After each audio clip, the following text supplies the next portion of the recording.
नमस्कार प्यारे साथियों, ज्ञान विचार कहानी चैनल में आप सभी का स्वागत है। प्यारे साथियों, आज हम आपके लिए लेकर आए हैं एक ऐसी कहानी जो सिर्फ एक लड़के की नहीं है, बल्कि उसके संघर्ष, उसके बदलाव और उसकी आत्मा की यात्रा की कहानी है। एक ऐसा लड़का जो मासूम था, बेपरवाह था, मगर वक्त की ठोकरों ने उसे इतना मजबूत बना दिया कि वह मिसाल बन गया। तो चलिए साथियों, आज हम आपको लेकर चलते हैं समय के उस दौर में जहां ना मोबाइल था, ना मशीनें थीं, पर दिलों में भावनाओं की गहराई थी। एक ऐसी जगह जहां मिट्टी की सौंधी खुशबू थी, खेतों की हरियाली थी और हर शाम चौपालों में कहानियां बुनती थीं। बहुत समय पहले की बात है। मिट्टी की सौंधी सी खुशबू वाला एक छोटा सा गांव, और उस गांव के एक किनारे पर रहती थी एक बुजुर्ग विधवा महिला। नाम था उसका शकुंतला। उम्र की ढलती सांझ, चेहरे पर वक्त की गहरी लकीरें, लेकिन आंखों में अब भी बेटे के लिए उम्मीद की किरण। उसका एक ही सहारा था, उसका इकलौता बेटा कृष्णा। 16 से 17 साल का जवान लड़का, मासूम, जिंदा दिल, मगर जिम्मेदारियों से बेखबर। सारा दिन गांव की गलियों में घूमना, शरारतें करना, खेलकूद में मस्त रहना, लेकिन ना कोई काम, ना कोई सोच। शकुंतला दिन भर खेतों में मजदूरी करती, कभी लोगों के घर झाड़ू पोंछा। जो भी कमाती पहले बेटे को खिलाती, खुद भूखी रह जाती। हर रोज ममता भरे लहजे में समझाती, बेटा अब तू बड़ा हो गया है, कुछ काम कर, वक्त मत बर्बाद कर। लेकिन कृष्णा के लिए जैसे यह सब बातें कोई मायने नहीं रखती थीं। और फिर एक दिन ऐसा आया जब यह बेफिक्र लड़का अचानक जिंदगी के एक ऐसे मोड़ पर खड़ा हो गया जहां बचपन की मस्ती और जवानी की जिम्मेदारी टकरा गई। उस दिन कृष्णा जंगल में एक पेड़ पर चढ़कर इमलियां तोड़ रहा था, अपनी ही मस्ती में खोया हुआ। तभी दूर से धूल उड़ी, घोड़े दौड़े और कुछ घुड़सवार दिखाई दिए। काले कपड़े, डरावने चेहरे, हाथों में चमकती तलवारें। कृष्णा की सांसें रुक गईं। वो डाकू थे और गांव की ओर बढ़ रहे थे। कृष्णा ने जल्दी जल्दी इमलियां अपनी जेब में भरी और फुर्ती से पेड़ से उतरकर दौड़ पड़ा।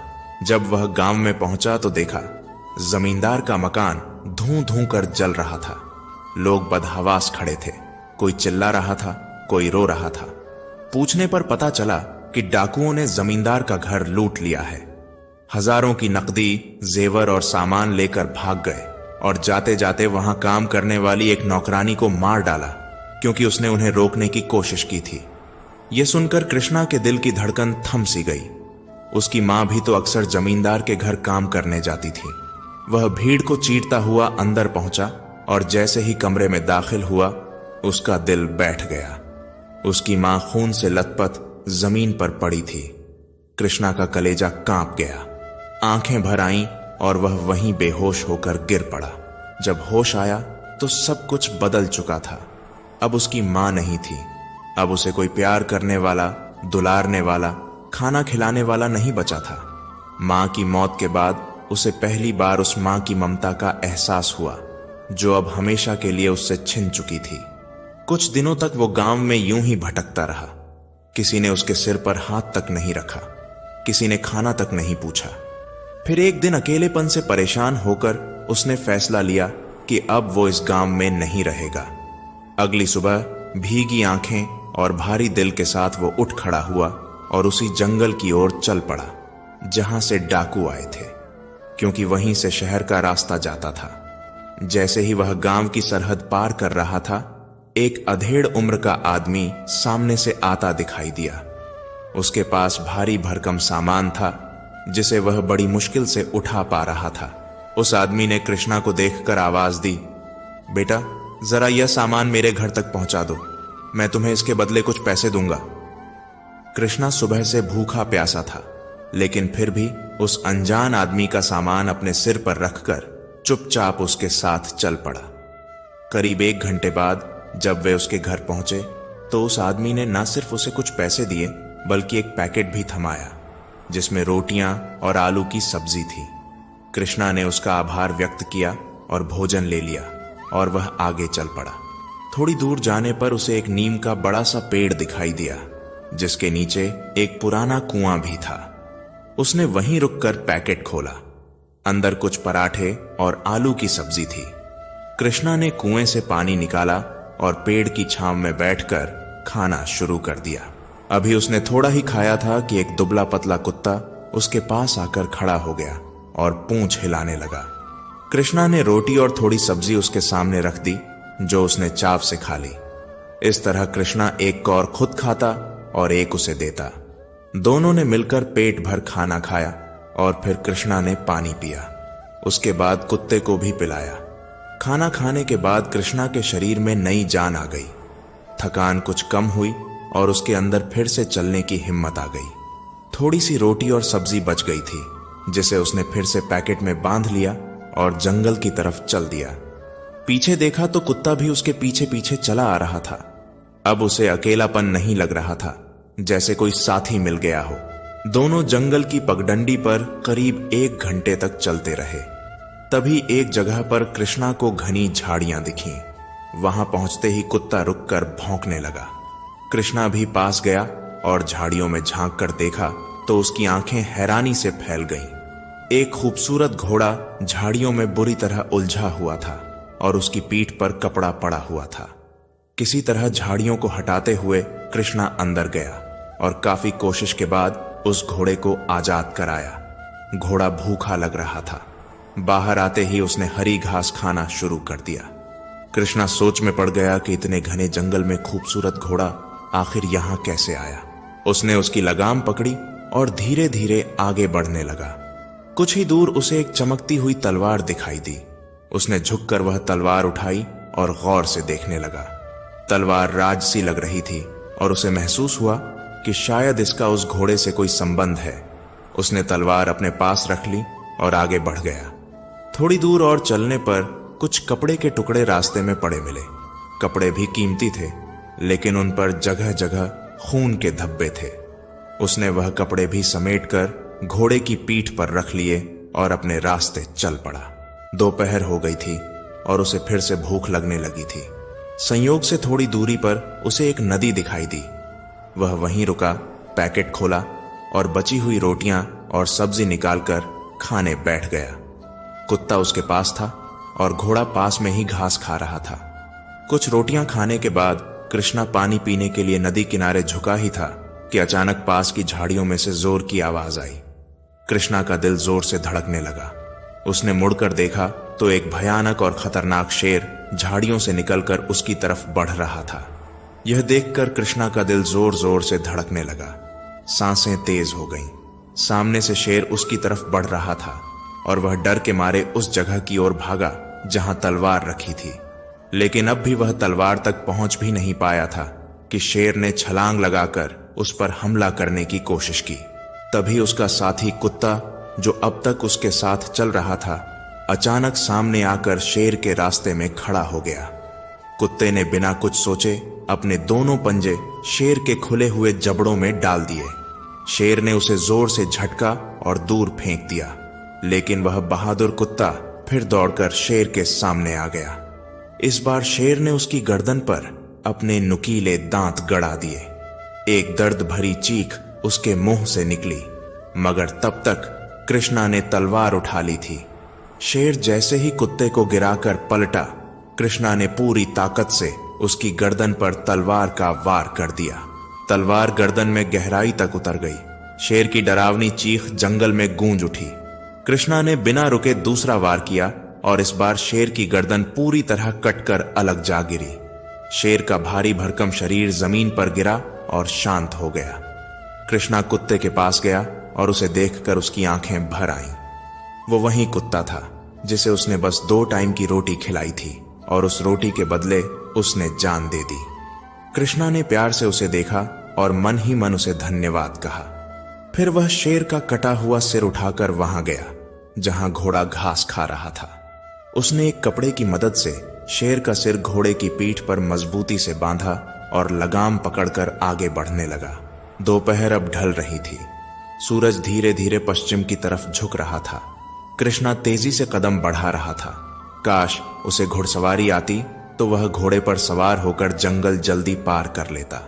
तभी चलते चलते 1 घंटे के बाद अचानक उसके सामने ऊपर से कुछ गिरा।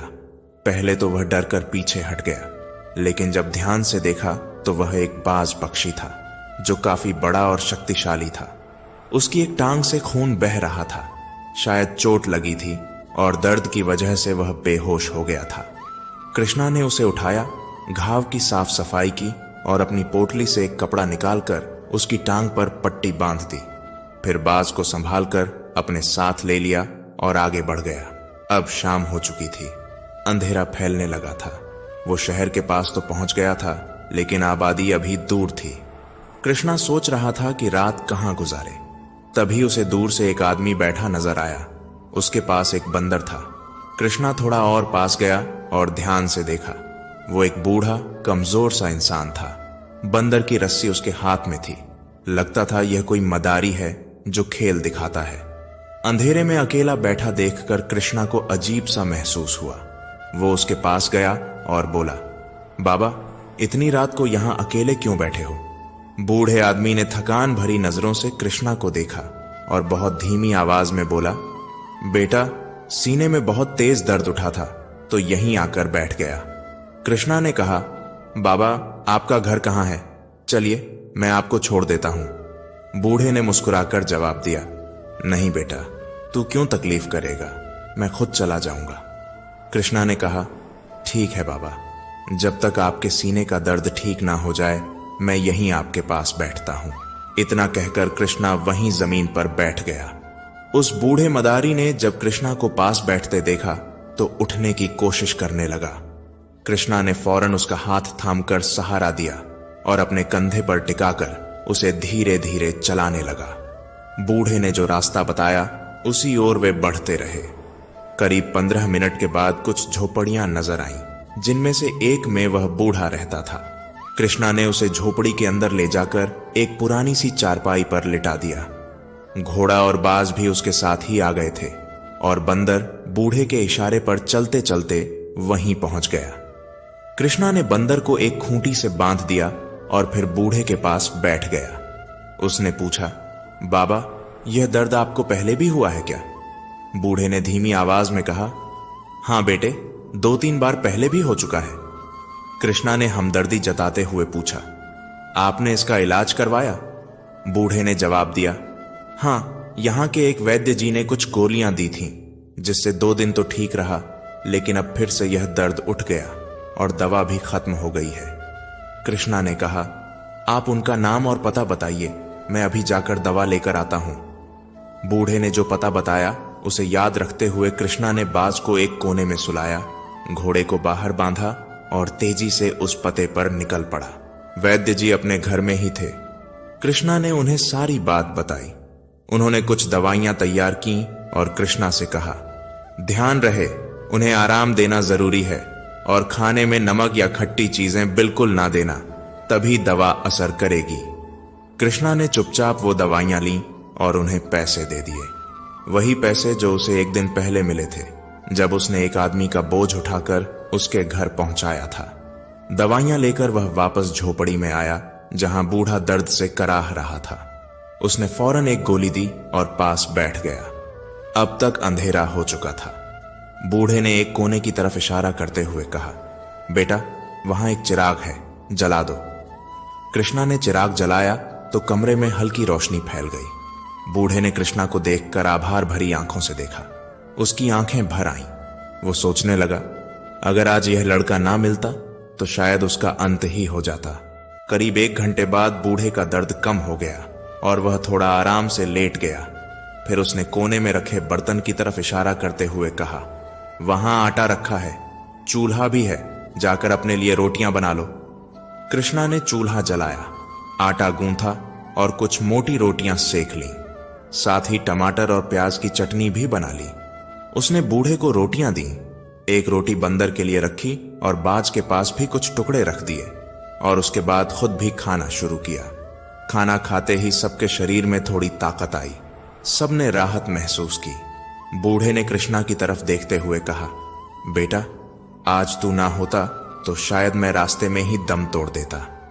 कृष्णा मुस्कुराकर बोला, बाबा, जान बचाने वाला तो ईश्वर है, उसी ने वक्त पर मुझे आपके पास भेज दिया। मुझे भी रात गुजारने की जगह मिल गई, वरना ना जाने कहां भटकता। बूढ़े ने उसकी बात सुनते हुए पूछा, बेटा, तुम कहाँ के रहने वाले हो और यहां कैसे आए हो? कृष्णा की आंखें थोड़ा नम हो गईं। वो बोला, मैं पास के गांव में रहता हूं। मेरी मां को डाकुओं ने मार डाला, इसीलिए गांव छोड़कर निकल पड़ा। अब यहीं कोई काम करूंगा और यहीं कहीं रहूंगा। यह सुनकर बूढ़े ने गहरी सांस ली और बोला, तुम मेरे पास ही रहो बेटे, मैं तुम्हें बंदर का खेल सिखा दूंगा। हम दोनों साथ रहेंगे, अच्छा गुजारा हो जाएगा। ठीक है बाबा, अब मैं आपके साथ ही रहूंगा। कृष्णा की आवाज में एक अपनापन था। कुछ पल चुप रहने के बाद वह बोला, बाबा, जब मैं जंगल से लौट रहा था तो मुझे रास्ते में एक घोड़ा मिला और पास में ही एक तलवार भी मिली। तभी एक खतरनाक शेर ने मुझ पर हमला कर दिया। मेरे साथ एक वफादार कुत्ता था जिसने अपनी जान देकर मेरी जान बचा ली। मैंने तलवार से उस शेर को मार गिराया।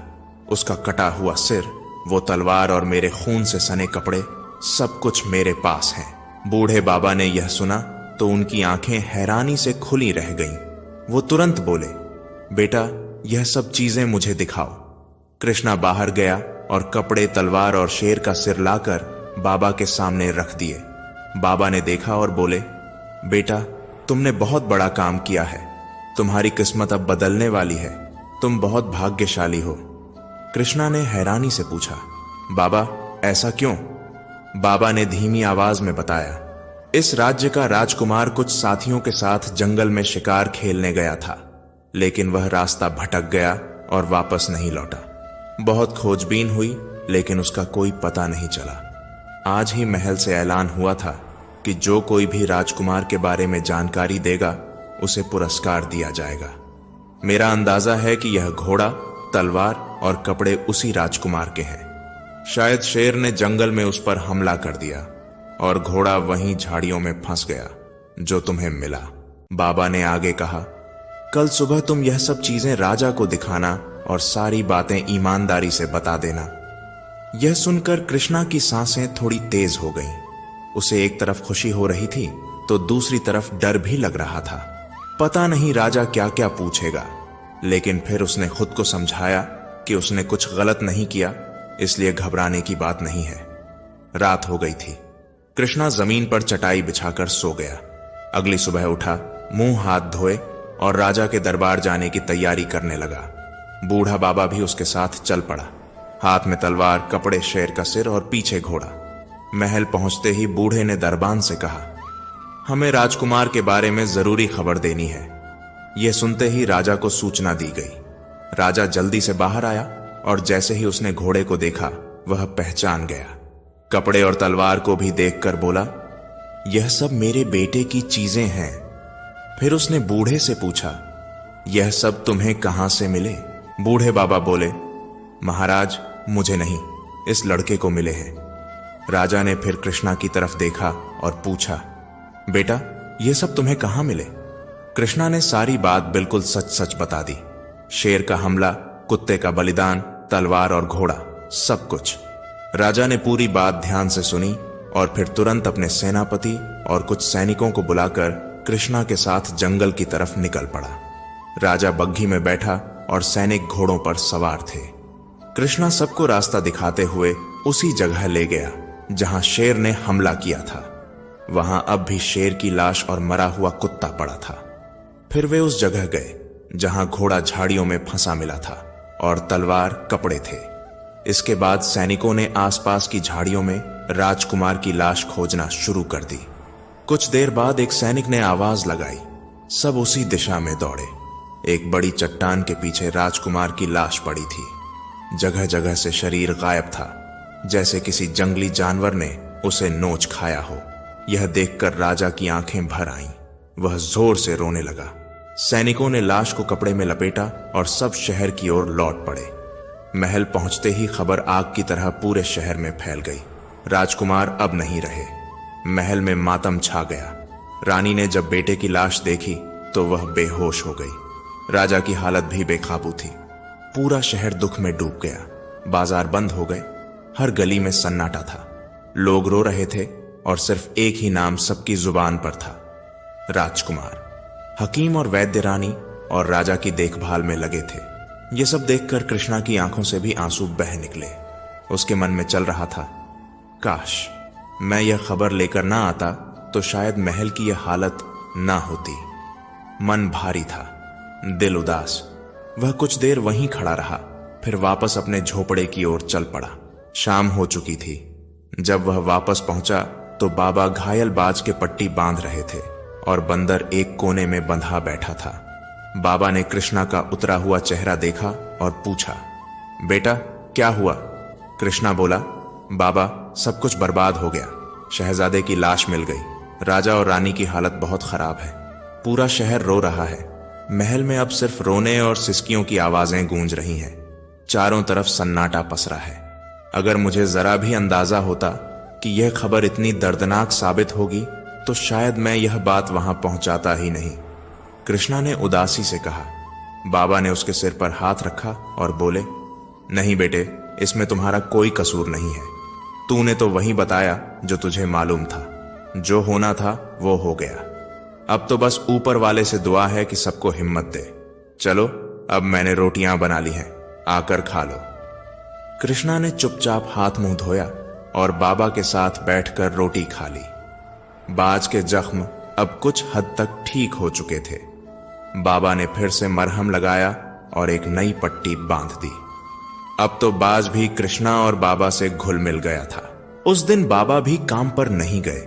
राजा ने जो इनाम देने की बात की थी वह भी अब तक नहीं मिला था, लेकिन कृष्णा को इनाम का लालच था ही कहां। खाना खाकर दोनों अपने झोपड़े में सो गए।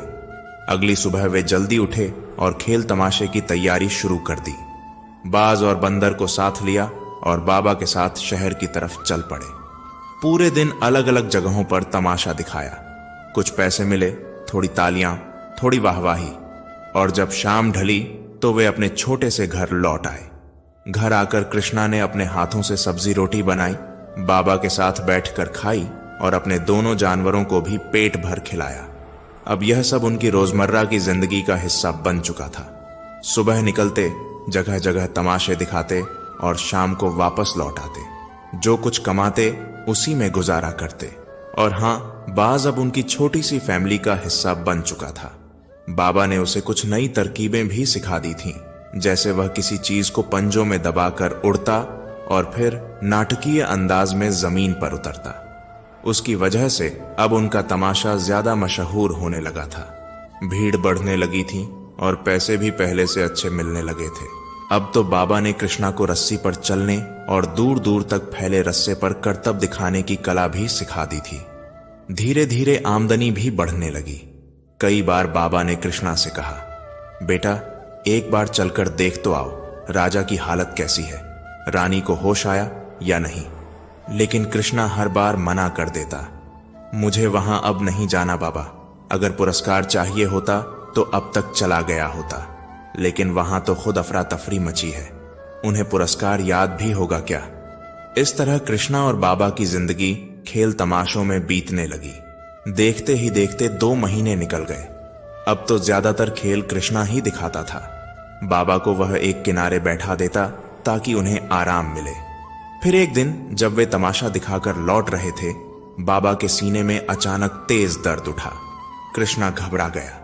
किसी तरह बाबा को उठाकर झोपड़े तक लाया और चारपाई पर लिटा दिया। दवाइयां ढूंढने लगा पर कुछ भी नहीं मिला। बाबा की हालत बिगड़ती जा रही थी। दर्द से तड़पते हुए वे जोर जोर से कराह रहे थे।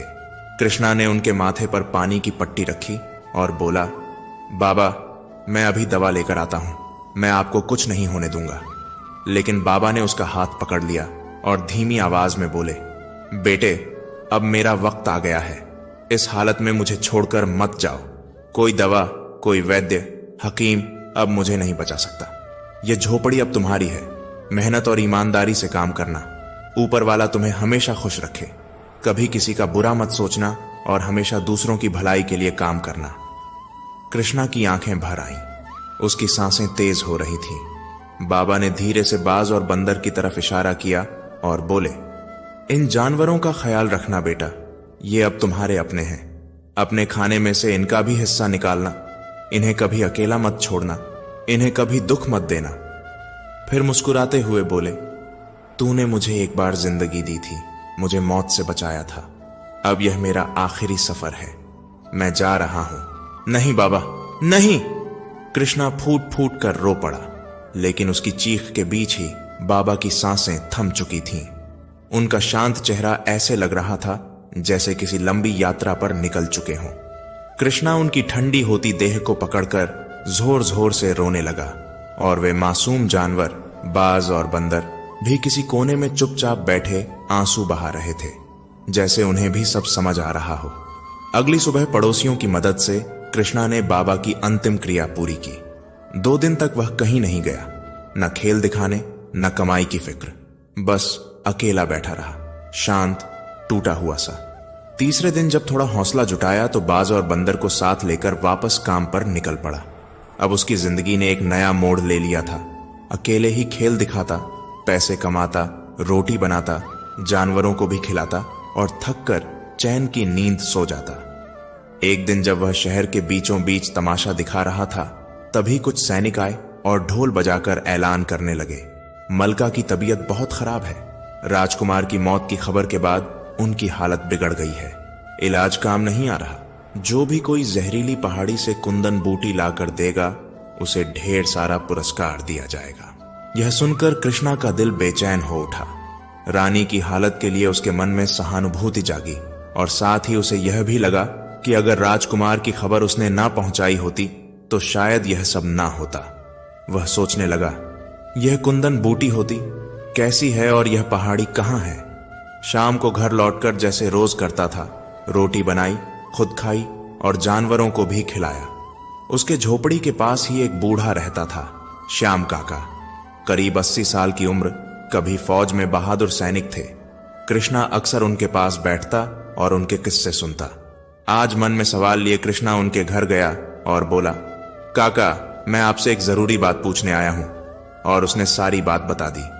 श्याम काका थोड़ा सोच में पड़ गए, फिर बोले, बेटा, वो पहाड़ी तो तूफानी नदी के पार है और वह नदी, उसकी रफ्तार ऐसी है कि ना कोई तैर कर पार कर सकता है, ना वह उसे पार कर सकती है। उसके आगे की पहाड़ी पर भयानक जहरीले जानवर रहते हैं, सांप, बिच्छू, अजगर, मगरमच्छ, और उस इलाके में अब तक जो भी गया है वह वापस नहीं लौटा। यह सुनकर कृष्णा का दिल बेचैन हो उठा। रानी की हालत के लिए उसके मन में सहानुभूति जागी और साथ ही उसे यह भी लगा कि अगर राजकुमार की खबर उसने ना पहुंचाई होती तो शायद यह सब ना होता। वह सोचने लगा, यह कुंदन बूटी कैसी होती है और यह पहाड़ी कहां है। शाम को घर लौटकर जैसे रोज करता था, रोटी बनाई, खुद खाई और जानवरों को भी खिलाया। उसके झोपड़ी के पास ही एक बूढ़ा रहता था, श्याम काका, करीब 80 साल की उम्र, कभी फौज में बहादुर सैनिक थे। कृष्णा अक्सर उनके पास बैठता और उनके किस्से सुनता। आज मन में सवाल लिए कृष्णा उनके घर गया और बोला, काका, मैं आपसे एक जरूरी बात पूछने आया हूं। और उसने सारी बात बता दी। श्याम काका थोड़ा सोच में पड़ गए, फिर बोले, बेटा, वो पहाड़ी तो तूफानी नदी के पार है और वह नदी, उसकी रफ्तार ऐसी है कि ना कोई तैर कर पार कर सकता है, ना वह उसे पार कर सकती है। उसके आगे की पहाड़ी पर भयानक जहरीले जानवर रहते हैं, सांप, बिच्छू, अजगर, मगरमच्छ, और उस इलाके में अब तक जो भी गया है वह वापस नहीं लौटा। कृष्णा की आंखें बड़ी हो गईं, लेकिन उसका दिल डगमगाया नहीं। काका आगे बोले, उस पहाड़ी की वादियों में छोटे छोटे पीले झाड़ होते हैं जिनमें सुनहरे रंग के फूल खिलते हैं। यही है कुंदन बूटी।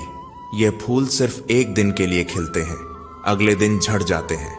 अगर पानी में रखें तो कुछ दिन टिके रहते हैं। यह बूटी बेहोशी और कमजोरी को ठीक कर सकती है, लेकिन इसे पाना अपनी जान को खतरे में डालने जैसा है। कृष्णा ने धीमे से पूछा, काका, वो पहाड़ी किस दिशा में है? काका बोले, दक्षिण की ओर 1 दिन और 1 रात का सफर तय करने के बाद लाल पत्थरों की एक पहाड़ी मिलेगी, जिसे लोग लाल पहाड़ी कहते हैं। उसके पूर्व में एक गहरी खाई है और खाई से नीचे उतरकर उत्तर की ओर बढ़ो तो एक घना मैदान आएगा। वहां ऊंचे ऊंचे पेड़ हैं और उसके बाद वह तूफानी नदी आती है। उसके पार ही वह जहरीली पहाड़ी है। कृष्णा ने काका की आंखों में देखा और मुस्कुराया। बहुत बहुत धन्यवाद काका, आपने इतनी जानकारी दी। श्याम काका थोड़ी देर चुप रहे, फिर बोले, लेकिन बेटा तू यह सब इतनी गहराई से क्यों पूछ रहा था? कृष्णा ने धीमी आवाज में कहा, रानी की हालत बहुत खराब है और उन्हें कुंदन बूटी की सख्त जरूरत है। मैं वहीं लाने का सोच रहा हूं। असल में मेरी दी हुई खबर से ही रानी को राजकुमार की मृत्यु का पता चला था और उसी वजह से वह बेहोश हो गई थी। इसीलिए अगर अपनी जान भी देनी पड़े तो भी मैं यह बूटी लेकर रहूंगा। श्याम काका की आंखों में हैरानी थी, लेकिन साथ ही गर्व भी। बोले, बहुत मुश्किल रास्ता है बेटा, शायद मुमकिन भी ना हो। पर कृष्णा की आंखों में एक अलग ही जिद थी। जो भी हो बाबा, मैं तो जाऊंगा ही, उसने कहा और उठकर घर की ओर चल दिया। रात को चारपाई पर लेटकर वह देर तक यही सोचता रहा कि आखिर कैसे उस तूफानी नदी को पार किया जाए, कैसे जहरीली पहाड़ियों तक पहुंचा जाए और कैसे वह कुंदन बूटी हासिल की जाए। सोचते सोचते उसका दिमाग थक गया और वह कब नींद में चला गया उसे पता भी ना चला। अगली सुबह वह उठा तो उसका ध्यान बाज की तरफ गया। मन में आया, काश यह समझदार होता तो उड़कर जा सकता और बूटी लेकर लौट आता। पर वह जानता था कि यह काम उसके जानवरों के बस का नहीं। वह बाज और बंदर को साथ लेकर घर से निकला और चलते चलते एक लोहार की दुकान के पास पहुंचा। देखा कि लोहार लोहे का बारीक तार बना रहा है। कृष्णा उसका काम बड़े ध्यान से देखने लगा और तभी उसके दिमाग में एक जबरदस्त तरकीब गोंद गई। उसने सोचा, अगर ऐसा बारीक और मजबूत तार तैयार किया जाए और उसे नदी के ऊपर से पहाड़ी तक बांध दिया जाए तो वह उस पर फिसल कर जा सकता है, जैसे बाबा ने उसे सिखाया था। सोचते हुए वह लोहार के पास गया। उसे प्रणाम करते हुए बोला, चाचा जी, एक काम है। एक ऐसा तार बना दीजिए जो बारीक हो, हल्का हो, लेकिन इतना मजबूत कि अगर मैं उस पर लटकूं तो भी ना टूटे। लोहार ने कुछ पल सोचा, फिर बोला, हाँ बेटा, ऐसा तार तो बना सकता हूं, पर लंबा कितना चाहिए? करीब 200 गज, कृष्णा बोला। ठीक है, लोहार ने कहा, लेकिन दाम ज्यादा लगेंगे क्योंकि यह मजबूत लोहे से बनेगा। कृष्णा ने झट से कहा, कोई बात नहीं चाचा, आप जितना कहो मैं दूंगा। बस कल सुबह तक यह तैयार चाहिए, मुझे बहुत जरूरी काम है, एक जिंदगी का सवाल है। लोहार ने हामी भर दी। ठीक है बेटा, मैं बना दूंगा, लेकिन 200 लगेंगे। कृष्णा ने कुछ पैसे दे दिए और कहा, बाकी पैसे मैं शाम को ला दूंगा। और हाँ चाचा, मेरे लिए एक जोड़ी जूते भी बना दीजिए, लोहे के ऐसे जूते जो पिंडली तक हों ताकि पैरों को नुकसान ना पहुंचे।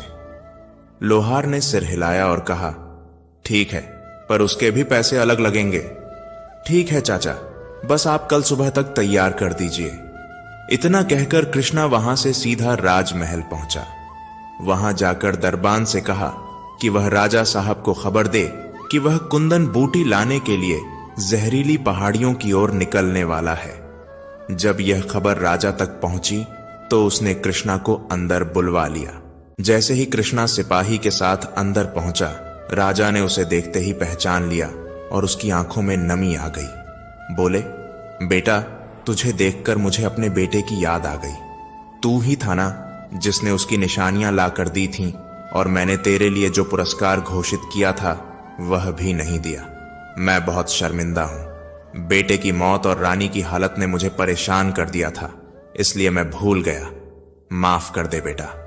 राजा की आंखें भर आईं और वो धीरे से बोले, बेटा, तुमने जो किया वो कोई मामूली बात नहीं थी। कृष्णा ने विनम्रता से कहा, महाराज, मैंने कोई बड़ा काम नहीं किया। वह चीजें इत्तेफाक से मुझे मिली और मैंने उन्हें आपके पास पहुंचा दिया। लेकिन अगर मैं वह दुखद समाचार ना देता तो शायद इतना बड़ा हादसा ना होता। मलका की तबीयत खराब हुई, उसके लिए मैं खुद को जिम्मेदार मानता हूं। अब मैं बस यही चाहता हूं कि कुंदन बूटी लाकर इस गलती की भरपाई कर सकूं। यही अब मेरी जिंदगी का मकसद है। कृष्णा की बातें सुनकर राजा कुछ पल चुप रहे और फिर बोले, बेटा, वह जहरीली पहाड़ी बहुत खतरनाक है। मेरे राज्य के कई बहादुर उस जगह तक पहुंचने की कोशिश में अपनी जान गंवा चुके हैं। तुम तो अभी बच्चे हो, अपनी जान को इस खतरे में मत डालो और इस लक्ष्य से पीछे हट जाओ। मगर कृष्णा की आवाज में जुनून था। उसने दृढ़ता से कहा, महाराज, मैंने एक तरकीब सोच ली है और उसी के जरिए मैं कुंदन बूटी ला सकता हूं। यह कहते हुए उसने बाज और बंदर की तरफ इशारा किया। राजा थोड़ा मुस्कुराए और बोले, यह नन्हे जानवर तुम्हारी क्या मदद कर पाएंगे। मैं फिर कहता हूं बेटा, अपना इरादा छोड़ दो और जो पुरस्कार मैंने तय किया था वो लेकर अपनी जिंदगी सुकून से गुजारो। कृष्णा बोला, मुझे आपकी बातों से बेहद खुशी हुई, लेकिन रानी मां की बीमारी का जिम्मा मैं खुद पर लेता हूं। अगर आप आज्ञा दें तो मैं पूरी कोशिश करूंगा। प्रभु की कृपा से मुझे भरोसा है कि मैं कामयाब हो जाऊंगा। राजा ने उसकी आंखों में झांका और फिर बोले, अगर तुम्हारा यही इरादा है तो बताओ तुम्हें क्या मदद चाहिए। कृष्णा ने विनम्रता से कहा, मुझे कुछ नहीं चाहिए, बस 400 सिक्के दे दीजिए। राजा ने हैरानी से पूछा, हम तुम्हें 400 क्या 4000 सिक्के देने को तैयार हैं, लेकिन सुनो, अगर 4 दिन के अंदर तुम कुंदन बूटी लेकर हमारे पास नहीं लौटे तो हम मान लेंगे कि तुम इस दुनिया में नहीं रहे, और अगर लौट आए लेकिन बूटी नहीं ला सके तो फिर हमारे राज्य से दूर चले जाना, क्योंकि तुम्हें देखकर हमें अपने बेटे की याद आ जाती है। कृष्णा ने सिर झुकाकर कहा, महाराज, मुझे आपकी हर शर्त मंजूर है। राजा ने उसे सिक्के दे दिए। सिक्के मिलते ही कृष्णा लोहार के पास पहुंचा और अपनी योजना के अनुसार मजबूत स्टील का तार बनवाने लगा। उसने अपने नाप का लोहे का लंबा जूता और सीने के लिए लोहे की मजबूत जैकेट भी तैयार करवाई। इसके साथ साथ उसने 2 कांटेदार हुक भी बनवाए जिनसे वह तार पर लटक सके। धीरे धीरे शाम हो गई। कृष्णा ने लोहार को 50 रुपए दिए और पूरा सामान लेकर अपने घर की तरफ निकल पड़ा। रास्ते में कुछ खाने पीने का सामान खरीदा ताकि यात्रा में दिक्कत न हो। रात भर उसने हर चीज को अच्छे से तैयार किया और आराम से सो गया। अगली सुबह भोर 4 बजे उठा, जल्दी जल्दी नाश्ता किया और सफर का पूरा सामान एक बड़े से थैले में रख लिया। फिर सीधे पहुंचा श्याम काका के घर। काका उठ चुके थे। कृष्णा ने धीरे से कहा, काका, मैं अब जहरीली पहाड़ी की ओर निकल रहा हूं। आप मेरी गैर हाजिरी में मेरे झोपड़े का ध्यान रखना। कृष्णा ने श्याम काका से कहा, अगर मैं वापस न लौटा और बाज या बंदर अकेले लौट आए तो समझ लीजिए कि मैं अपनी कोशिश में सफल नहीं हो सका, और इन दोनों जानवरों का ध्यान रखना। लेकिन अगर इन दोनों में से कोई भी वापस ना आए तो समझ जाना कि कोई भी जिंदा नहीं बचा है। बस यही मेरी प्रार्थना है। विश्वास है आप मेरी मदद जरूर करेंगे। यह सुनकर श्याम काका ने कृष्णा को गले लगाकर ढेर सारा आशीर्वाद दिया और झोपड़ी की देखभाल की जिम्मेदारी लेते हुए उसे मुस्कुराते हुए कहा, जा बेटा, बिल्कुल भी चिंता न करना, भगवान तेरे साथ हैं। फिर उन्होंने उसे रास्ता अच्छी तरह समझा दिया। काका से विदा लेकर कृष्णा अपने घर लौटा। उसने अपना भारी सा थैला पीठ पर कसकर बांध लिया, जिसमें लोहे की मजबूत तारें, जंग से बचाने वाली छोटी कवच जैसी झरह और कांटों से भरा रस्सी नुमा लच्छा रखा था। खाने पीने का कुछ जरूरी सामान भी उसने साथ रखा। फिर अपने 2 सबसे खास साथियों बाज और बंदर को साथ लिया और चल पड़ा उस पहाड़ी की तरफ, जहां मौत भी घात लगाए बैठी थी और उम्मीद की किरण भी। बाज तो उसके साथ साथ आसमान में चक्कर काटता उड़ रहा था और बंदर इधर उधर कूदता फांदता चलता जा रहा था। बाज को जो हुनर कतब बाबा ने सिखाए थे उनमें से एक यह भी था कि वह आसमान में उड़ते हुए अचानक नीचे झपट्टा मारता, बंदर को अपने मजबूत पंजों में पकड़ लेता और तेजी से ऊपर उड़ जाता। फिर कुछ ऊंचाई पर जाकर हवा में ही गोल गोल चक्कर काटता और धीरे से बंदर को नीचे उतार देता। यह करतब दोनों के बीच का खेल था और इस नजारे को जिसने भी देखा वह वाहवाही कर उठता। कृष्णा तेज तेज कदमों से सफर तय कर रहा था। उसका मन पूरी तरह उत्साहित था, पर अंदर से उसे डर भी लग रहा था, लेकिन चेहरे पर उम्मीद की रोशनी थी। चलते चलते दोपहर हो गई। उसने थैले से थोड़ी सी खाने की चीजें निकाली, खुद भी खाईं और अपने साथियों को भी खिलाया और सफर फिर से शुरू कर दिया। हर लम्हा अब कीमती था। कृष्णा जानता था कि राजा साहब ने उसे सिर्फ 4 दिन दिए हैं और अगर उसे सही समय पर लौटना है तो यह तभी संभव है जब 2 दिन में वह पहाड़ी तक पहुंचे और तीसरे दिन कुंदन बूटी लेकर लौटे। चौथे दिन हर हाल में उसे महल पहुंचना ही होगा। इस पूरे सफर में न तो उसके पास कोई बड़ी सेना थी न ही कोई मदद करने वाला। बस था तो एक पक्का इरादा और आंखों में वह उम्मीद कि अगर वह रानी मां की बीमारी की वजह बना है तो अब वह खुद उस बीमारी की दवा भी लेकर लौटेगा। इस सोच के साथ कृष्णा हर परेशानी, हर खतरे से टकराने के लिए खुद को पूरी तरह तैयार कर चुका था। कृष्णा तेज तेज कदम बढ़ाता हुआ आगे बढ़ता रहा। शाम होते होते वह उस पहाड़ी पर पहुंच गया जहां से उसे पहले पूरब की तरफ मुड़ना था और फिर उत्तर की ओर जाना था। पहाड़ी पर चढ़ने के बाद उसने बिना रुके पूरब की ओर दौड़ लगानी शुरू कर दी। कुछ ही देर में वो नीचे उतर आया। सूरज ढल चुका था और चारों तरफ अंधेरा फैलने लगा था, लेकिन कृष्णा ने तय कर लिया था कि वह आज तूफानी नदी के करीब पहुंचकर ही आराम करेगा। जैसे ही वह पहाड़ी से नीचे उतरा, उसने उत्तर की तरफ दौड़ना शुरू कर दिया। बंदर और बाज भी उसके साथ साथ दौड़ रहे थे। उनके चेहरे पर थकान का जरा भी नामो निशान नहीं था। थोड़ी ही देर में रात का अंधेरा गिर आया, लेकिन किस्मत से पूरा चांद निकल आया था और उसकी दूधिया रोशनी चारों तरफ बिखर गई थी। करीब 1 घंटे के सफर के बाद कृष्णा की नजर एक सफेद बहती हुई नदी पर पड़ी जो पहाड़ियों के किनारे किनारे बह रही थी। यही थी तूफानी नदी। जैसे ही उसकी नजर नदी पर पड़ी, उसके अंदर एक नई जान सी आ गई। वह और तेज चलने लगा।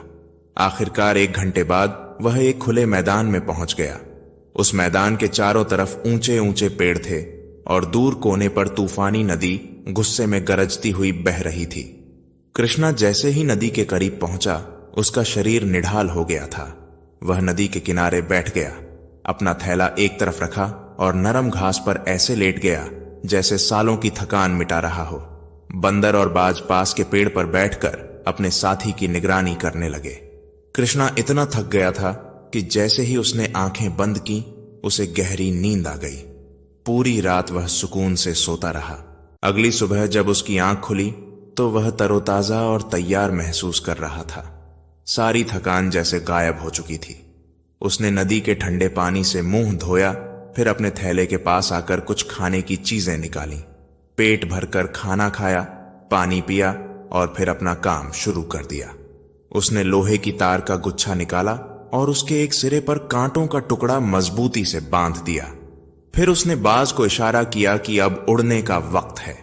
बाज ने झट से उस तार और कांटों के गुच्छे को पंजों में दबाया और बड़ी फुर्ती से उड़ता हुआ ऊपर आसमान में चला गया।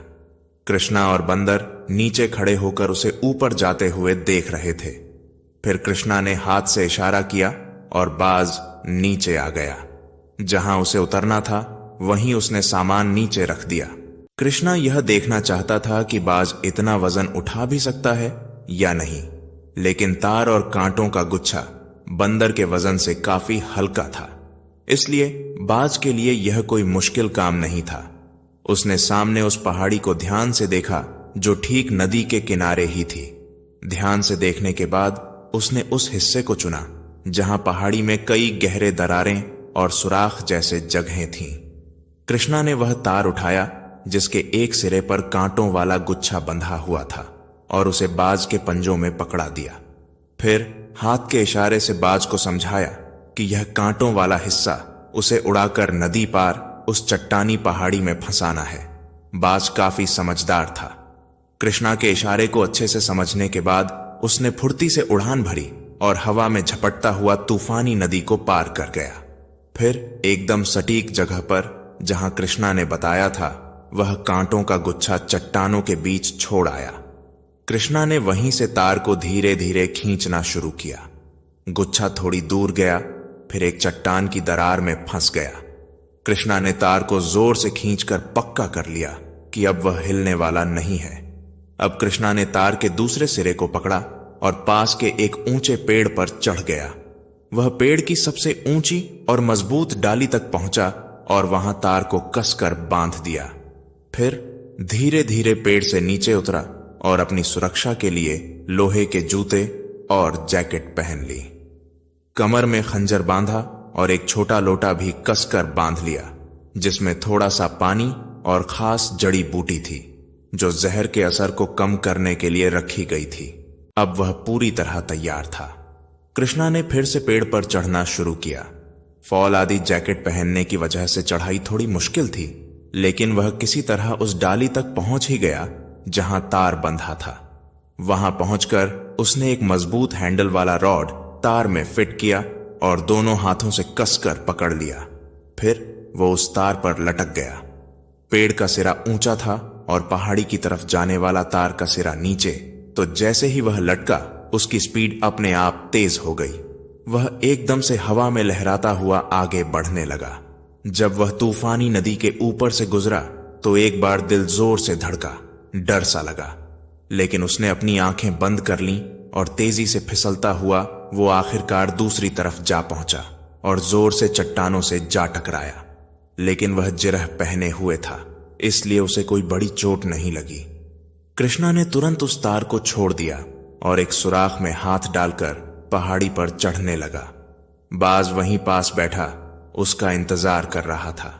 जैसे ही उसने अपने मालिक को देखा, उसकी आंखें खुशी से चमक उठीं।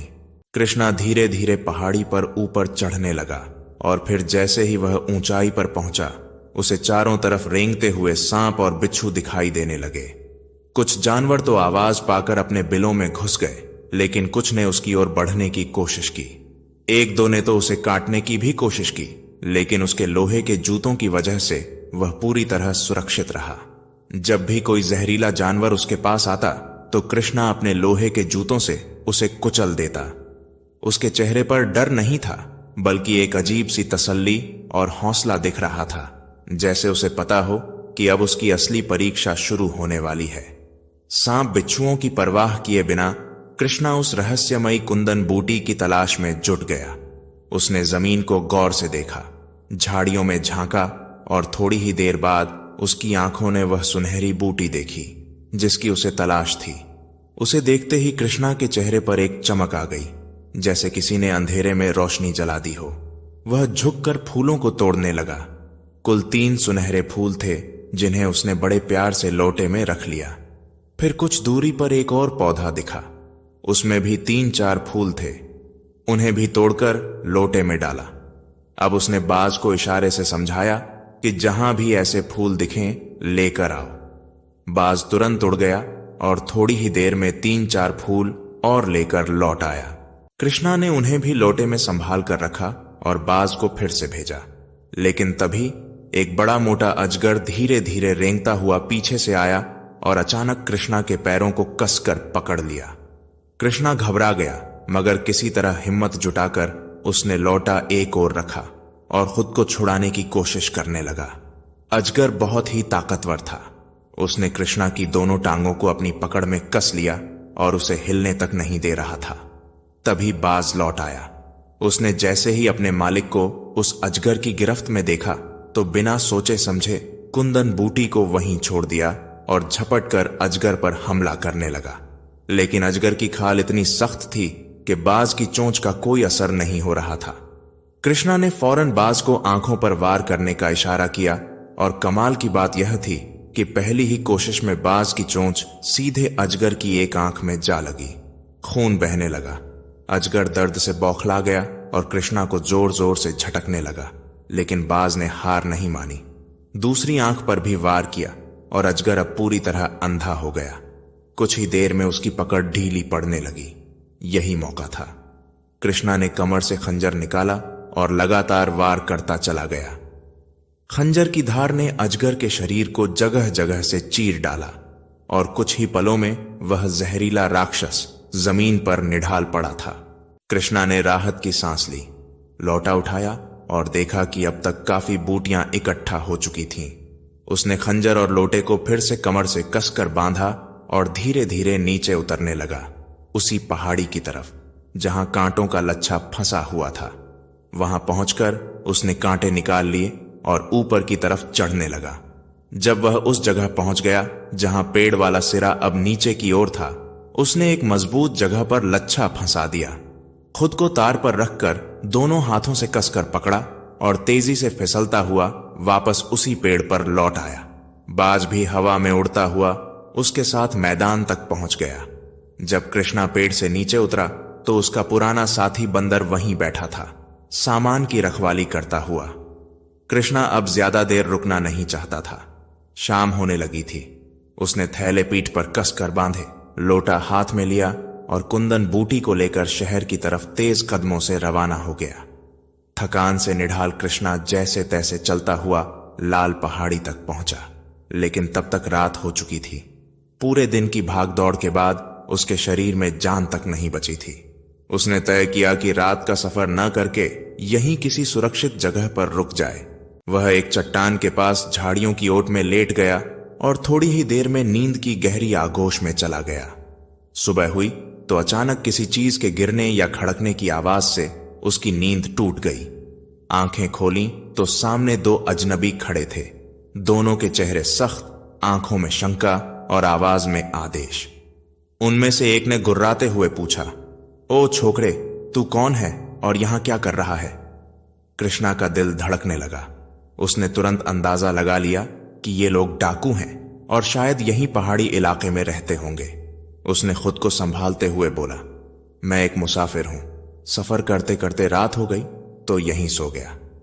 डाकू ने शक भरी नजरों से उसकी ओर देखा और बोला, अच्छा चल, अब अपना थैला खोल, दिखा इसमें क्या क्या है। उसने धीरे धीरे अपना थैला खोला और उसमें से सामान निकालकर सामने रख दिया। कुछ सूखा खाना, एक चादर और एक लोटा। तभी एक डाकू की नजर सीधे उस लोटे पर पड़ी जिसमें कुंदन बूटी रखी थी। उसने आंखें सिकोड़ते हुए पूछा, इस लोटे में क्या है? कृष्णा के चेहरे का रंग उड़ गया। वो समझ गया कि अगर इनकी नजर इस बूटी पर पड़ी तो यह छीन लेंगे और उसकी सारी मेहनत पर पानी फिर जाएगा। उसने हड़बड़ाकर कहा, इसमें कुछ नहीं है, बस पीने का पानी है, रात में रखा था। डाकू ने ललचाई नजरों से कहा, लोटा इधर दे। कृष्णा ने लौटा देने से मना किया, लेकिन दूसरे डाकू ने झपट्टा मारकर उसके हाथ से लोटा छीन लिया। उन्होंने जैसे ही लोटा खोला, उसमें चमकते हुए सुनहरे फूल देखकर दोनों चौंक गए। उनमें से एक ने पहचानते हुए कहा, अरे ये तो कुंदन बूटी है, अगर इसे राजा तक ले जाएं तो बहुत बड़ा इनाम मिलेगा।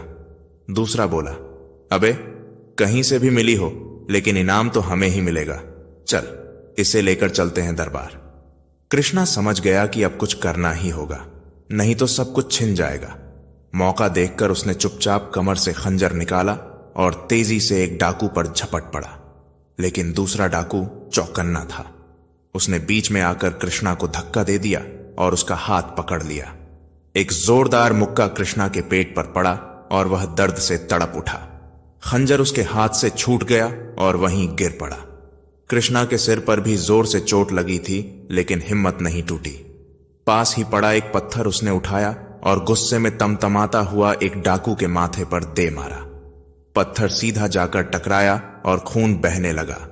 तभी दूसरा डाकू पीछे से आया और कृष्णा को 2-3 घूंसे और एक लात मार दी। वह गिर पड़ा और दर्द से कराह उठा। डाकू ने अपने घायल साथी को देखा और कहा, चल जल्दी, इससे पहले कि कोई और हमारे पीछे आ जाए और इनाम में हिस्सा मांगने लगे। दोनों ने लोटे को कसकर पकड़ा और जंगल की ओर भाग गए। उधर जमीन पर गिरा कृष्णा बेहाल पड़ा था, आंखों में मायूसी और दिल में एक ही बात, इतनी मेहनत से जो कुंदन बूटी पाई थी वह एक पल में छिन गई। तभी पेड़ से बाज और बंदर उतरकर उसके पास आए। कृष्णा ने आंखों से ही इशारा किया, जैसे कह रहा हो, दोस्तों कुछ करो, उस लोटे को वापस लाओ। और जैसे ही उन्हें इशारा मिला, वे दोनों बिना देर किए मिशन पर निकल पड़े। सामने दूर डाकू अपने घोड़ों पर सवार होकर निकल रहे थे, लेकिन बाज की तेज नजर उन पर टिकी हुई थी। अगले ही पल बाज ने झपट्टा मारा। उसकी सख्त चोंच सीधे उस डाकू की खोपड़ी पर जा लगी जिसके हाथ में लोटा था। डाकू के सिर से खून बहने लगा। वह चीख पड़ा और जैसे ही ऊपर देखा, बाज ने फिर से वार कर दिया। अब डाकू ने दोनों हाथ सिर की तरफ उठाए, जिससे घोड़े की लगाम छूट गई।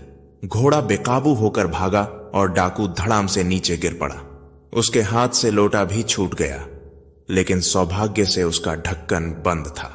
न बूटी गिरी न पानी। दूसरा डाकू झट से घोड़ा रोककर नीचे उतरा और लोटे की तरफ दौड़ा, लेकिन तब तक बंदर भी वहां पहुंच चुका था। बिजली जैसी फुर्ती से उसने छलांग लगाई और लोटा उठाकर एक ऊंची चट्टान पर जा बैठा। डाकू हैरान परेशान चट्टान के नीचे से लोटा छीनने की कोशिश कर रहा था। तभी बाज फिर से आ गया। वह अब डाकुओं के घोड़ों पर वार करने लगा। कभी एक की टांग पर चोंच मारता, कभी दूसरे के। घोड़े बौखला गए और दौड़ पड़े, जैसे डर के मारे जान बचा रहे हों। जब घोड़े बहुत दूर भाग गए, तब बाज वापस लौट आया और देखा कि बंदर आराम से चट्टान पर बैठा है और नीचे डाकू दोनों लोटे के पीछे आपस में उलझने लगे हैं। जख्मी डाकू, जो पहले गिरा था, धीरे धीरे चलता हुआ चट्टान के पास पहुंचा। दूसरा डाकू, जो अब भी लोटे के पीछे था, पहले तो उसे मारने के इरादे से आगे बढ़ा, लेकिन फिर अचानक रुक गया। ना जाने क्या सोचकर बोला, चल तू नीचे बैठ जा, मैं तेरे कंधे पर चढ़कर लौटा ले आता हूं। जख्मी डाकू ने सर हिलाया और नीचे बैठ गया। दूसरा डाकू उसके कंधे पर चढ़ गया, लेकिन जैसे ही नीचे वाला डाकू थोड़ा खड़ा हुआ, बाज ने ऊपर से सीधा हमला किया। उसकी चोंच की चोट से वह चीख पड़ा और दोनों डाकू धड़ाम से जमीन पर गिर पड़े। ऊपर वाला मुंह के बल गिरा। उसकी नाक से खून बहने लगा। उसने सोचा कि नीचे वाले ने उसे जानबूझकर गिराया है। गुस्से में पागल होकर वह जख्मी डाकू पर टूट पड़ा, लातों से मारने लगा। जख्मी डाकू दर्द में करहाते हुए चिल्लाया, अरे भाई, मैंने तुझे जानबूझकर थोड़ी गिराया, खुद संभल नहीं पाया और मुझे ही मार रहा है। इसी ने मेरी खोपड़ी तोड़ दी थी। दोनों डाकू एक तक बाज को देखने लगे और उसी दौरान बंदर धीरे धीरे चट्टान से नीचे उतरा। वह सीधे उस डाकू के पास पहुंचा जिसकी नाक पहले ही घायल थी और जोरदार थप्पड़ मारकर फिर से चट्टान पर जा बैठा।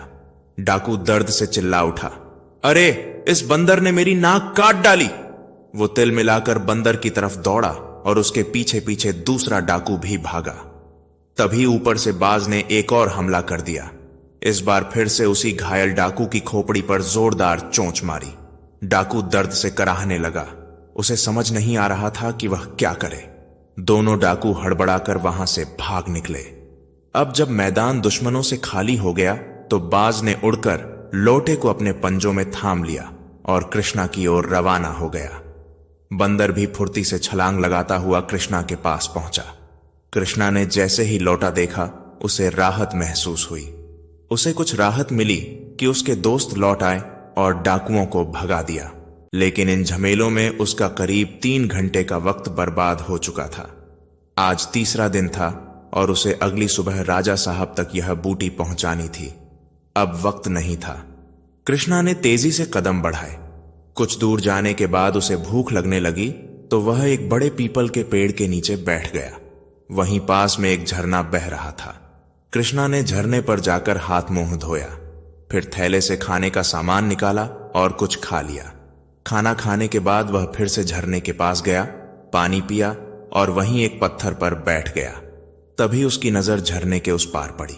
एक आदमी बाल्टी में पानी भरकर कहीं ले जा रहा था। कृष्णा चौंका। इस वीराने में कोई पानी लेकर कहां जा रहा है? उसके मन में जिज्ञासा जागी और वह धीरे धीरे उस आदमी का पीछा करने लगा। थोड़ी दूर चलने के बाद वह आदमी एक बड़ी चट्टान के बीचों बीच बनी गुफा में घुस गया। कृष्णा ने जैसे ही गुफा के अंदर झांका, तो उसकी आंखें चौंधिया गईं। अंदर कई डाकू लेटे हुए थे। यह देख वह फौरन मुड़ा और वहां से भागने की कोशिश करने लगा, लेकिन आधा रास्ता भी तय नहीं किया था कि सामने से एक डरावनी शक्ल वाला डाकू आ गया। उसने कृष्णा को दबोच लिया और गुफा के अंदर ले जाकर अपने सरदार से बोला, सरदार, यह लड़का सुरंग से वापस आ रहा था, पता नहीं कैसे यहां पहुंच गया। डाकू का सरदार गुस्से में दहाड़ा, अबे तू कौन है, यहां कैसे आया? कृष्णा ने घबराकर कहा, मैं एक मुसाफिर हूं, रास्ता भटक गया, इसलिए इधर आ गया। एक डाकू बोला, सरदार, यह तो जासूस लगता है हमारे अड्डे की खबर लेने आया था। और याद करो, हमारे 2 साथी चतुर सिंह और शेर सिंह सुबह से बाहर गए थे और अभी तक नहीं लौटे। हो सकता है इसी ने उन्हें पकड़वा दिया हो। यह सुनते ही सरदार का गुस्सा और भड़क उठा। उसने तुरंत हुक्म दिया, इसे बांध दो। एक डाकू ने रस्सी से कृष्णा को कसकर बांध दिया और उससे पूछताछ करने लगे, लेकिन कृष्णा ने कुछ नहीं बताया। तभी सरदार ने पीछे से आए एक और डाकू से पूछा, चंद्रगढ़ से क्या खबर है? डाकू बोला, सरदार, चंद्रगढ़ के जमींदार की बेटी की आज शादी है और दहेज में लाखों के गहने और सामान मिलने वाला है। बारात आ चुकी है और शाम को वापस रवाना होगी। अगर अभी हमला कर दिया जाए तो सारा माल हाथ आ सकता है। यह सुनते ही सरदार की आंखें लालच से चमक उठीं और उसके चेहरे पर एक शातिर मुस्कान फैल गई। जैसे ही डाकू सरदार को चंद्रगढ़ में शादी की खबर मिली, उसने तुरंत अपने सारे साथियों को तैयार होने का हुक्म दे दिया। सब ने फटाफट अपनी तलवारें, भाले और घोड़े संभाले और एक एक कर गुफा से बाहर निकलने लगे। जाते जाते सरदार कृष्णा के पास आया, उसकी ओर झुककर बोला, शाम तक लौटूंगा। अगर तब तक तूने सब सच सच बता दिया तो ठीक है, वरना तेरी एक एक हड्डी तोड़कर जंगल के जानवरों को खिला देंगे। यह कहकर वह डरावनी हंसी हंसते हुए बाहर निकल गया। उधर कृष्णा अब भी जमीन पर पड़ा था, हाथ पैर बंधे हुए, आंखों में बेबसी और दिल में बेचैनी। उसे खुद पर गुस्सा आ रहा था कि ना तो भाग सकता है ना कुछ कर सकता है। उसी वक्त गुफा के बाहर कुंदन बूटी का लोटा लिए बंदर और बाज दोनों बैठे हुए थे। काफी देर बीत चुकी थी पर कृष्णा लौटा नहीं। बंदर बेचैन होकर उठा और उसी दिशा में चल पड़ा जहां कृष्णा गया था। बाज ने यह देखा तो उसने भी लोटा पंजों में दबाया और उड़ता हुआ बंदर के पीछे चल पड़ा। थोड़ी देर में दोनों गुफा के अंदर पहुंच गए और कृष्णा को जमीन पर पड़ा हुआ देखकर बंदर ने जल्दी से उसकी रस्सियां काट दी। जैसे ही हाथ पैर खुले, कृष्णा झट से खड़ा हुआ और बाहर की ओर निकल पड़ा। लेकिन तभी उसकी नजर गुफा के मुहाने पर गई। एक परछाई धीरे धीरे अंदर आ रही थी। कृष्णा फौरन पलटा, एक तलवार उठाई और गुफा के किनारे एक पत्थर की चट्टान के पीछे बंदर और बाज के साथ खड़ा हो गया। यह वही डाकू था जिसने लाल पहाड़ी पर लूटपाट की थी और जिसे बंदर और बाज ने मिलकर बेहोश कर दिया था। अब वह होश में आकर गुफा में लौटा था, मगर यहां आकर उसे एक भी साथी नजर नहीं आया। वह धीरे धीरे उस कोने की तरफ बढ़ा जहां कृष्णा छुपा हुआ था। आज कृष्णा की धड़कनें तेज हो गईं। उसने तलवार पर और कसकर पकड़ बना ली। सोच लिया, अगर यह उधर आया तो वार करने में देर नहीं करेगा। तभी उस डाकू की नजर लोहे के एक बड़े संदूक पर पड़ी जो एक चट्टान के पास रखा था। वह धीरे से उस तक पहुंचा। ताले को देखा, मजबूत था, लेकिन वहीं पास में पड़ी लोहे की रॉड से उसने ताला तोड़ डाला। जैसे ही संदूक खुला, उसमें से सोने चांदी के जेवर, चमकते सिक्के और रंग बिरंगे रत्न बाहर झांकने लगे। डाकू ने जल्दी से खाली बोरी उठाई और एक एक कर सारे गहने उसमें भरने लगा। कृष्णा चुपचाप अंधेरे में खड़ा यह सब देख रहा था और तभी उसकी नजर उन चूड़ियों पर पड़ी जो उसकी मां की थीं। उसे एक झटका सा लगा। जैसे ही वह चूड़ियां देखीं, उसकी आंखें नम हो गईं। मां का चेहरा, उनकी मुस्कान और वो काली चूड़ियां जो हमेशा उनके हाथ में रहती थीं, सब कुछ आंखों के सामने घूम गया। कृष्णा को अब यकीन हो गया था, यही वह डाकू थे जिन्होंने उसकी मां को मार डाला था। कृष्णा की आंखों में जैसे आग सी भड़क उठी थी। उसकी सांसें तेज चल रही थीं और हाथों में गुस्से से कांपती तलवार लिए वह चट्टान के पीछे से कूदकर सीधे डाकू पर टूट पड़ा। लेकिन डाकू भी चालाक था। उसने कृष्णा को आते देख लिया था और फुर्ती से एक तरफ झुक गया। कृष्णा की तलवार सीधी लोहे की पेटी से जा टकराई। इसी बीच डाकू ने वह लोहे की सलाख उठा ली जिससे उसने ताला तोड़ा था। कृष्णा अभी संभल ही रहा था कि डाकू ने सलाख को घुमाया और उसकी तलवार पर दे मारी। तलवार कृष्णा के हाथ से छूटकर दूर जा गिरी। अब जान बचाने के लिए कृष्णा लोहे की पेटी की तरफ भागा, लेकिन डाकू का अगला वार उसके सिर पर पड़ने ही वाला था। तभी बाज ने आसमान से झपट्टा मारा और डाकू के हाथ पर अपनी तेज चोंच से वार कर दिया। उसकी सलाख जमीन पर गिर गई। अगले ही पल बंदर ने छलांग लगाई और डाकू की नाक पर जोरदार मुक्का जड़ दिया। बाज और बंदर को सामने देखकर डाकू डर के मारे घबरा गया और अपने दोनों हाथ सिर पर रख लिए।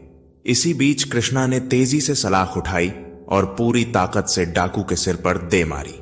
डाकू पक्के फर्श पर गिरा और बेहोश हो गया। कृष्णा ने तुरंत संदूक खोला। वह दोनों सोने की चूड़ियां उठाईं, जिन्हें देखते ही उसकी मां की मासूम तस्वीर उसकी आंखों के सामने घूमने लगी। उसने वह चूड़ियां अपनी आंखों से लगाई और जेब में रख लीं। फिर सारे जेवरात थैले में भरकर अच्छे से बांध लिए। कुंदन बूटी का लोटा कमर में कस लिया और तेजी से गुफा के बाहर निकल गया। गुफा से बाहर आकर कृष्णा उसी जगह पहुंचा जहां उसका थैला रखा था। आज तीसरा दिन खत्म हो रहा था और कल सुबह उसे राजा के दरबार में हर हाल में पहुंचना था। लेकिन जब से उसे यह पता चला था कि उसी डाकू गिरोह ने उसकी मां की जान ली है, उसके दिल में बदला लेने की आग सुलगने लगी थी। जैसे ही वह शहर की ओर चलने लगा, रास्ते में घोड़ों के खुरों के निशान देखकर समझ गया कि डाकू जमींदार को लूटने गए थे और वापस इसी रास्ते से आने वाले हैं। सोचते सोचते जब वह काफी दूर निकल गया तो एक घना जंगल आ गया। वहां ऊंची ऊंची झाड़ियां थीं, जिनके बीच से एक संकरा रास्ता गुजरता था।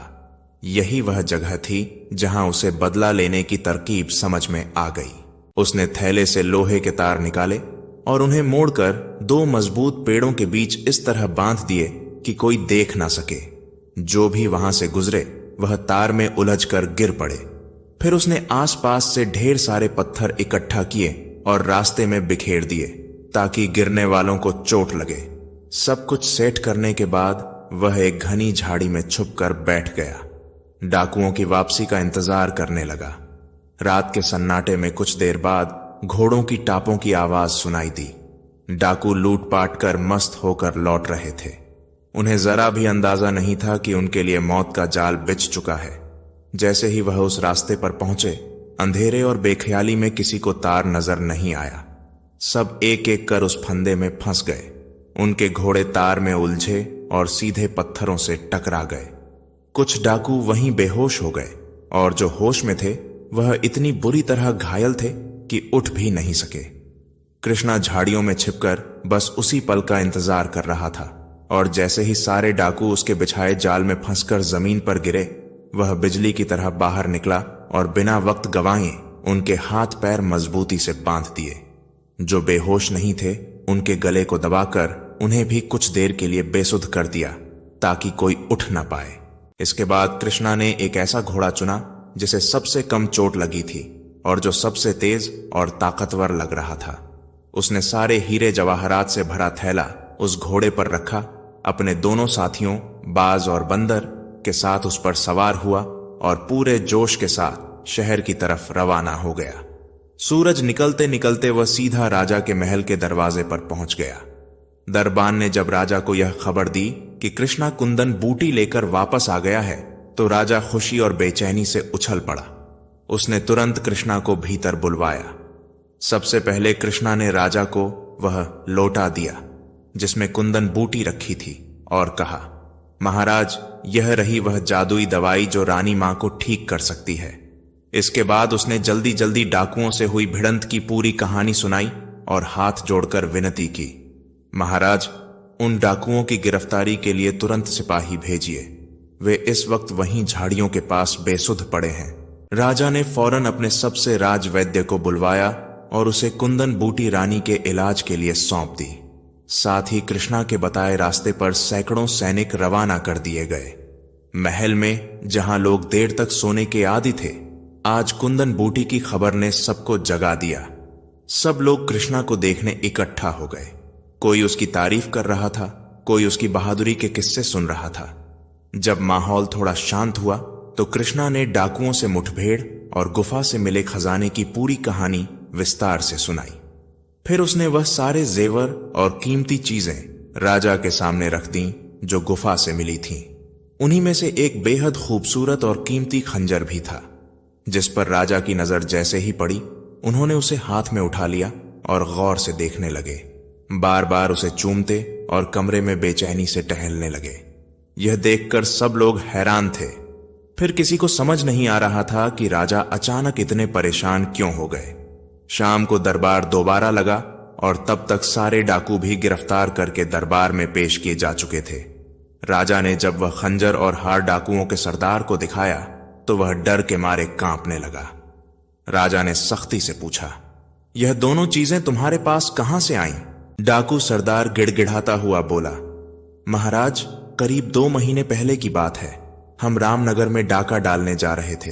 रास्ते में जंगल में हमें राजकुमार अकेले मिल गए।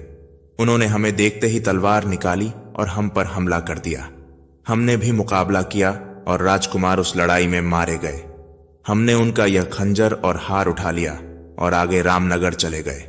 वहीं पर इस लड़के की मां ने हमें रोकने की बहुत कोशिश की, लेकिन हमारे एक साथी ने गुस्से में आकर उन्हें मार डाला।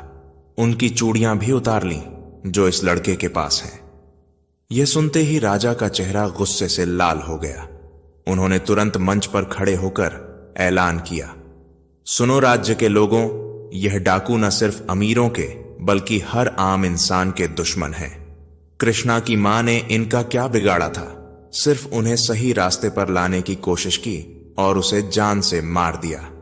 हमारा राजकुमार बेटा जो अकेले जंगल से गुजर रहे थे, उन्हें भी इन दरिंदों ने मार डाला। न जाने कितने मासूमों का खून इन लोगों के हाथों लगा है। इसलिए आज इस खुले दरबार में ऐलान किया जाता है, इन सभी डाकुओं को तुरंत सजाए मौत दी जाए, ताकि भविष्य में कोई और ऐसा करने की हिम्मत न करे। राजा ने दरबार में मौजूद लोगों की तरफ देखा, फिर कृष्णा की तरफ इशारा करते हुए भावुक स्वर में बोले, इस बहादुर नौजवान की वजह से हमें हमारे बेटे की उम्मीद की आखिरी निशानियां मिली हैं। रानी साहिबा ने जब अपने बेटे का चेहरा देखा तो सदमे में बेहोश हो गई थी। वैद्य ने कहा, इन्हें होश में लाने का सिर्फ एक ही तरीका है, कुंदन बूटी का रस। इस बूटी को पाना आसान नहीं था, पर इस बच्चे ने अपनी जान दांव पर लगाकर न सिर्फ बूटी लाई, बल्कि जिन डाकुओं ने हमारे बेटे को मारा उन्हें भी पकड़वाया। राजा की आंखों में गर्व झलक रहा था। उन्होंने आगे कहा, हम इसके साहस, सच्चाई और नेक दिल इंसानियत को प्रणाम करते हैं। और एक खास बात, इसका नाम कृष्णा है और हमारे बेटे का नाम था आर्यन। आज से हम इसे अपने बेटे का नाम और हक दोनों देते हैं। यह अब सिर्फ कृष्णा नहीं, हमारा बेटा आर्यन है। राजा की आंखें नम थीं। फिर वह बोले, न सिर्फ इसका नाम बल्कि इसकी सूरत भी हमारे बेटे से मिलती है। इसलिए आज से इसकी शिक्षा और परवरिश राजसी तरीके से होगी, और जब मैं इस दुनिया से विदा हो जाऊं तो मेरी राजगद्दी पर यही बैठेगा। यह सुनते ही दरबार में जैसे उल्लास छा गया। फिर राजा ने अपने पास की खाली कुर्सी की ओर इशारा किया और कहा, आओ बेटा, आज से यह तुम्हारी जगह है। कृष्णा की आंखों में आंसू आ गए। वह चुपचाप जाकर उस राजसी कुर्सी पर बैठ गया। तभी महामंत्री खड़े हुए और दरबार खत्म करने की घोषणा करने ही वाले थे कि अचानक एक बग्घी महल के सामने आकर रुकी। सबकी निगाहें उसकी तरफ घूम गईं। बग्घी का दरवाजा खुला और रानी साहिबा नीचे उतरी। रानी साहिबा सीधी कृष्णा के पास आकर खड़ी हो गईं। उनकी आंखों में आंसू थे और दिल में ममता का समंदर। वह कांपती आवाज में बोली, आर्यन मेरे लाल, तू हमें छोड़कर कहां चला गया था? अब वादा कर, तू हमें कभी छोड़कर नहीं जाएगा। इतना कहते ही उन्होंने कृष्णा को गले से लगा लिया। कृष्णा भी खुद को रोक न सका। वह भी फूट फूट कर रो पड़ा, नहीं अम्मा, अब मैं कहीं नहीं जाऊंगा, हमेशा आपके साथ रहूंगा। दोनों मां बेटे की तरह लिपट कर रोते रहे और दरबार में बैठे लोगों की आंखें भी भर आईं। राजा ने आगे बढ़कर दोनों को अलग किया। फिर महामंत्री ने खड़े होकर ऐलान किया, इस खास मौके पर राजा साहब का आदेश है, अगले 3 दिन राज्य में कोई चूल्हा नहीं जलेगा। अमीर गरीब सबको दावत दी जाएगी। पूरा दरबार राजकुमार कृष्णा जिंदाबाद, राजा साहब जिंदाबाद के नारों से गूंज उठा। जब भीड़ छंटने लगी, लोग मुस्कुराते चेहरों और भरे दिलों के साथ अपने अपने घर लौटने लगे। फिर राजा, रानी और कृष्णा एक ही बग्घी में सवार होकर महल की तरफ चल पड़े। बग्घी के पीछे वो बंदर दौड़ रहा था जो शुरुआत से कृष्णा के साथ था, और बग्घी की छत पर बैठा था वो बाज जो उसका सच्चा साथी था। दोनों जानवर जैसे कृष्णा की खुशियों में शामिल थे, और इस तरह कृष्णा की जिंदगी, जो कभी एक मामूली लड़के की तरह शुरू हुई थी, अब राजसी ठाट बाट के बीच बसने लगी। मगर दिल में वही पुराना कृष्णा था, सच्चा, साहसी और सबका अपना। प्यारे साथियों, कृष्णा की यह रोमांचकारी यात्रा सिर्फ साहस, बुद्धिमत्ता और दृढ़ निश्चय की नहीं थी, बल्कि यह उस अदम्य मानव चेतना की कहानी थी जो हर कठिनाई के सामने झुकती नहीं, बल्कि लड़ती है, टिकती है और जीतती है। जीवन की सच्ची परीक्षा केवल तलवार या ताकत से नहीं, बल्कि आत्मबल, धैर्य और सच्चे इरादों से होती है। इस यात्रा में कृष्णा ने न केवल खतरनाक जंगल पार किए, जहर से भरे जीवों से लड़ा, बल्कि अपने अंदर के डर और दर्द को भी हराया। एक सामान्य युवक होते हुए भी वह अपने दोस्तों बाज और बंदर की मदद से असंभव को संभव कर पाया। कृष्णा ने हर बार यह साबित किया कि अगर नीयत सही हो तो कोई भी ताकत रास्ता नहीं रोक सकती। कृष्णा की कहानी हमें यह सिखाती है कि सच्चा नायक वही होता है जो अकेले चलने का साहस रखे, लेकिन अपनी जीत सबके साथ साझा करे। इस कहानी से यह भी स्पष्ट होता है कि सच्ची दोस्ती हर तूफान में आपके साथ होती है। धैर्य और योजना बल से अधिक प्रभावी होती है। और सबसे जरूरी, अपने लक्ष्य को कभी मत भूलो, चाहे रास्ते में कितनी ही बाधाएं क्यों न आए।